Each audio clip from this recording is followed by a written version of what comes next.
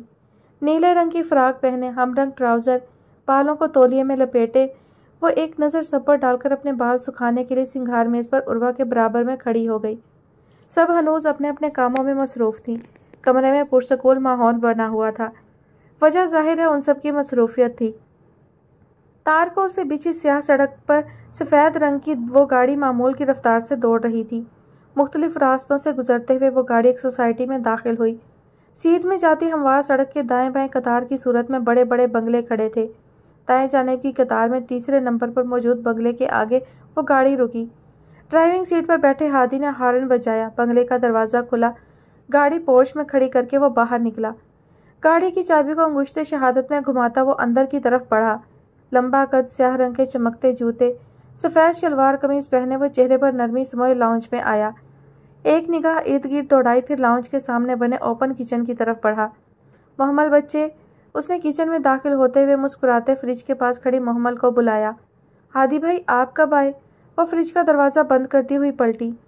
زرد رنگ کی گھٹنوں تک آتی فراق پہنے، ساتھ ہم رنگ ہی ٹراؤزر اور کندھے پر دوپٹہ ٹکائے، لمبے سیاہ بال کمر پر بکھیرے، وہ 12 سالہ پیاری سی لڑکی تھی جو اپنے ملائی جیسے رنگ اور پھولے گال جو اکثر سرخ رہتے تھے کی وجہ سے ہمیشہ سے پٹھانی سمجھی جاتی تھی۔ میں ابھی ابھی آیا ہوں، تمہارا کھڑوس آبی کہاں ہے؟ اس نے پاس پڑی باسکٹ میں بڑے مختلف پھلوں کو دیکھتے ہوئے کہا، پھر آگے بڑھ کر کیلا اٹھا کر اس کا چھلکا اتارنے لگا۔ آبی تو اٹھے ہی نہیں ہیں ابھی، صبح دروازہ بجایا ان کے کمرے کا تو اندر سے ہی آواز دے دی کہ میں سو رہا ہوں، اٹھانے کی کوشش نہ کی جائے۔ بس اس کے بعد میں بھی نہیں گئی، وہ بھی نہیں اٹھے۔ اس نے کندھے اچکائے۔ ہادی نے پیشانی پر بل ڈالے اسے دیکھا۔ اس بدتمیز انسان کی وجہ سے میری نماز لیٹ ہو رہی ہے اور یہ بدتمیز سو رہا ہے۔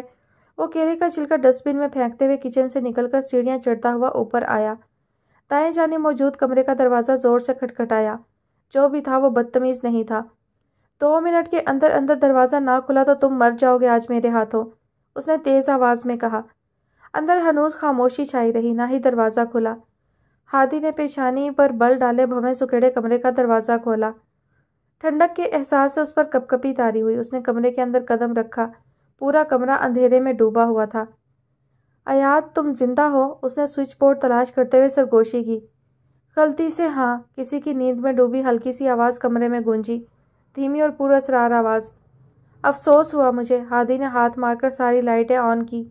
کمرے میں پھیلنے والی تیز روشنی کی وجہ سے بیڈ پر لیٹے اس کھڑوس کی آنکھیں چندھیا گئیں۔ اس نے سرخ ہوتی آنکھوں کو بند کیا۔ آنکھیں بند کرنے کی وجہ سے ایک دم آنکھوں میں جلن ہونے لگی۔ ہادی سونے دے یار، اس نے آنکھوں پر بازو رکھتے ہوئے کہا۔ آواز ہنوز دھیمی اور ہلکی تھی۔